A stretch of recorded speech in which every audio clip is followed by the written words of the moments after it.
이제 펌에 대해서 좀 들어갈 것 같아요. 근데 펌에 들어가기 전에 펌의 또 원리하고 어떻게 이루어지는지 그리고 그 방식이라든가 이런 것들을 잘 알고 들어가는 상태에서 펌을 하셔야 될 것 같아요. 그래서 펌의 원리와 이해라는 그런 내용으로 오늘 먼저 일은 먼저 한번 해보도록 할게요. 자, 첫 페이지 넘기게 되면요, 펌의 요소. 이거를 외우셔야 돼요. 그래서 펌의 3요소라고 할 수 있을 것 같아요. 펌의 3요소. 그래서 가장 중요한 건 첫 번째 보면은 뭐예요? 수분. 그 다음에 온도. 그 다음에 유화. 뭐 요즘에는 뭐 유화뿐만 아니라 뭐 경화나 뭐 이런 것들도 하기는 하는데, 근데 펌의 요소에서 가장 중요한 거는 자, 수분과 온도와 유화. 그리고 이 세 가지가 잘 있어야 돼요. 그래서 이 세 나머지는 어떻게 보면은 주제는 수분과 온도, 유화가 가장 큰 주제고 나머지는 거기다가 조금 있어도 되는 거고 없어도 되는 그만이고. 그래서 꼭 필요한 거는 세 가지고 나머지는 뭐 밑에는 뭐 경화도, 유화 또는 경화, 그리고 또 섹션과 그리고 뭐 각도 이렇게 해서 했을 때 펌이 이루어진다. 펌의 3요소 중에서 중요한 요소 중에 하나인데 그 중에서 가장 중요한 거는 수분과 온도와 유화다라고 생각하시면 될 것 같아요. 자, 수분이 왜 중요하냐라고 하냐면요. 우리가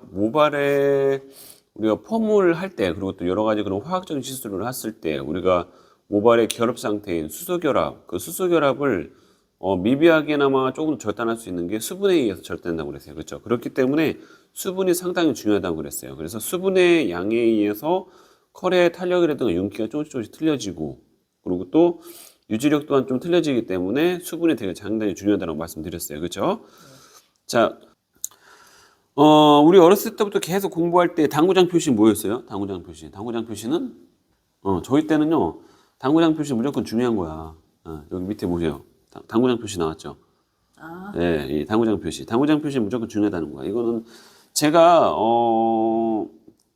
계속 그게 열펌을 지금 뭐 십수년 동안 하다 보니까 저 나름대로 이 정도로 해서 수분 양들을 조절을 하니까 이렇게 컬의 상태가 틀려지다라고 제가 정의를 내린 거예요. 그래서 일단은 첫 번째 보면은 디지털 세팅 뭐 수분이 30% 이상, 뭐 아이롱 20%뭐 미만, 뭐 매직 10% 미만이라고 하는데 이건 어느 정도 그냥 아주 대략인 거고요. 모발의 데미지에 따라서 그리고 내가 컬의 탄력도에 따라서 내가 웨이브를 연출하는 것에 따라서 조금씩 틀려진다고 생각하시면 돼요. 근데 대략 요 정도 된다고 생각하시면 될 것 같고요.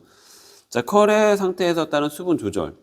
거기서 나온 보면은 컬이 강한 컬은 수분이 많게, 그리고 중간 컬은 수분이 좀 적게, 그리고 약한 컬은 완전 적게. 이렇게 조절하는 방법이라고 말씀드렸어요.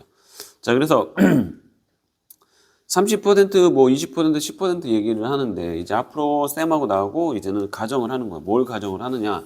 수분 양에 따라서. 자, 그래서 디지털이나 세팅을 한 상태는 어때? 우리가 뭐 물론 드라이 열로서 수분 양들을 조절을 해요. 조절을 하긴 하지만 근데 디지털이나 세팅 같은 경우는 수분들이 많으면은 더 좋아. 예, 대신에 낮은 온도에서 천천히 뜸을 들여서 형태를 고정을 해야 되기 때문에. 자, 그리고 다음에는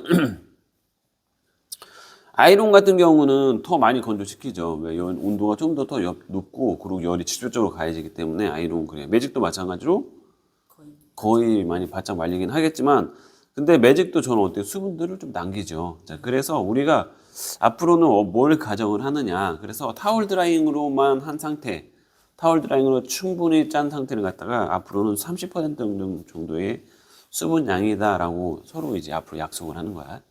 이해되셨죠? 자, 그 다음에 20%의 양 정도 찬바람으로 어느 정도 눅눅하게 건조된 상태 정도. 그 정도를 앞으로 20% 한다고. 그리고 뜨거운 바람으로 많이 말린 상태에서 수분이 있는 것 같기도 하고 없는 것 같기도 하고 이 정도를 대략 앞으로 10%라고 서로 가정을 하는 거야. 이해되셨죠? 앞으로 약속을 하는 거야. 자, 그래서 그 정도의 수분 양이라고 생각하면 이제 앞으로 내가 쌤한테 수분 한 10%만 남겨놓고 쭉 건조해주세요라고 하면 수분 양들이 어느 정도인지 대충 알겠죠? 네. 네. 지금 이제 제가 말씀드렸으니까 그 정도라고 생각하시면 될 것 같아요. 자, 이렇게 되면 되는 상태고요. 자, 온도는 제가 누누이 말씀드리지만은 우리가 지난번에 우리 모발 생략 할 때 뭐라고 그랬어요? 모발은 60도 이상이 되면은 천장. 그렇죠. 변성된다고 분명 말씀드렸어요. 자, 그리고 100도 이상 넘어가면은 모발이 탄다고 그랬어요. 예, 그래서 자, 모발은 제가 그때도 말씀드렸던 것처럼 그래서 60도 이하로 될 수 있으면 사용하시는 게 좋아요. 그래서 루트폼 같은 경우는 일반 폼. 자, 일반 폼 같은 경우는 저게 우리 열기구에는 55도라고 되어 있기는 한데 저게 직접적으로 딱 됐을 때 55도지. 이게 전체적으로 가열 전체적으로 직접적으로 열을 가하는 게 아니라 간접적으로 가열을 하는 거기 때문에 55도로 온도 이하로 측정이 돼요. 제가 실제로 그 온도계를 재본 적이 있었어요. 그래서 그 이하로 되기 때문에 루트폼 같은 경우 최대로 그래봐야 45도라고 말씀드렸었죠. 자, 그래서 아까 전에 말씀드렸듯이 일반 폼, 일반 루트로 해서 와인딩을 할 때도 네온 이옥식과 가온 이옥식이 있다라고 말씀드렸어요. 그래서 네온 이옥식은 열 처리를 하지 않아도 현재 많이 사용하고 있는 우리가 지금 사용하고 있는 그런 펌제를 갖다가 네온 이옥식이라고 하고요. 그 옛날에 과거에는 지금 없어지긴 하는데 가온 이옥식이라고 해서 무조건 열 처리를 해야 되는 그런 펌제들이 있었어. 왜 그랬을까? 열을 가해졌을 때 펌제가 입자도 훨씬 더 그렇죠. 입자가 작아져. 커지는 게 아니라 자, 입자도 작아지고 그리고 분자량이 되게 활발해져. 자, 우리도 마찬가지로 추우면 어떻게 웅크려지죠. 여름에 어때요? 물론 여름에 더 축축 처지긴 하지만 봄, 가을에는 더 많이 활동적으로 많이 움직이잖아요. 그게 바로 활동량이 훨씬 더 많아지는 거야. 추울 때보다. 즉 온도가 높을 때 그게 분자의 움직임들이 되게 많아지기 때문에 활발하게 움직이기 때문에 그래서 열 처리를 하는 거야. 이해되셨죠? 여기 당구장 표시 또 나왔네. 그죠? 당구장 표시 뭐야? 또 마찬가지로 중요하다는 거겠죠. 그리고 또 당구장 표시 어때요? 색깔이 더 진하죠, 지금. 예, 그쵸. 이것도 마찬가지로 중요하기 때문에 제가 당구장 표시, 진한 표시로 해서 당구장 표시 해놓은 거야. 자, 수분 양을 조절을 하고 온도하고 조절하는 방법. 이거 공식이야. 외워야 돼. 예. 이런 공식 만들어 놓은 사람들 없습니다. 제가 지금 수준전 동안 하면서 내가 한 공식이야. 자, 그래서 수분 양으로 다 조절하는 방법도. 수분이 많을 때 온도는 낮게, 시간은 길게. 그렇죠. 자, 이거는 통상적인 보통 모발을 말하는 거고요. 또 뭐 손상도에 따라서 조금씩 틀려지기는 할 수 있을 것 같아요. 자, 마찬가지로 수분이 적다라고 하면 온도는 높고 시간도 짧게. 네. 그리고 온도가 높기 때문에 당연히 시간은 짧아야 되겠죠. 온도도 높은데 시간도 길게 하면은 머리는 난리 납니다. 네. 자, 극손상모에 따르는 여기 때는 수분은 적게, 온도도 낮게, 시간도 짧게 해야 되는 거 이해되셨죠?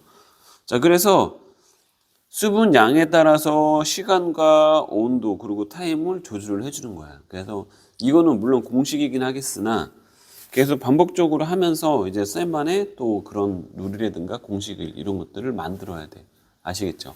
자, 그래서 공식을 토대로 해서 나와 있는 것처럼 모발 손상에 따라서 수분과 온도와 시간을 조절해서 컬의 형태를 건다라고 생각하시면 될 것 같아요.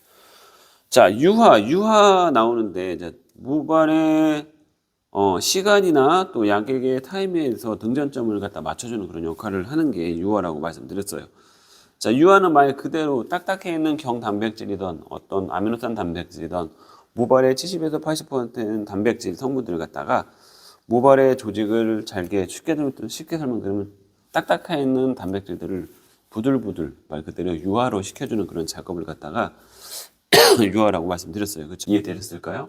그러니까 예를 들어서 스트레이트는 유화 시간들을 좀 더 많이 해서 충분히 다 맥시멈을 다 봐야 될 것 같고, 그리고 세팅이나 그리고 또 뭐 볼륨 매직이나 이런 것 같은 그거에 따라서 조금씩 조절을 해서 유화를 덜 보는 거야. 그래서 테스트할 수 있는 방법들은 가르쳐 드렸죠.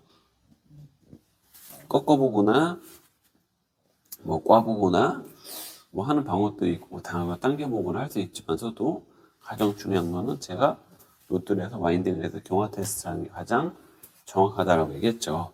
자, 그리고 그렇게도 해보고 때로는 또 모발에 따라서 조금씩 유화 테스트 보는 거 조금씩 또 모질에 따라 틀릴 수도 있어요. 그럴 경우는 마찬가지로 꺾어서 그리고 꺾어주는 한 140도 정도의 그런 그 유지력 이런 것들도 보면서 유화를 보시면 될 것 같아요.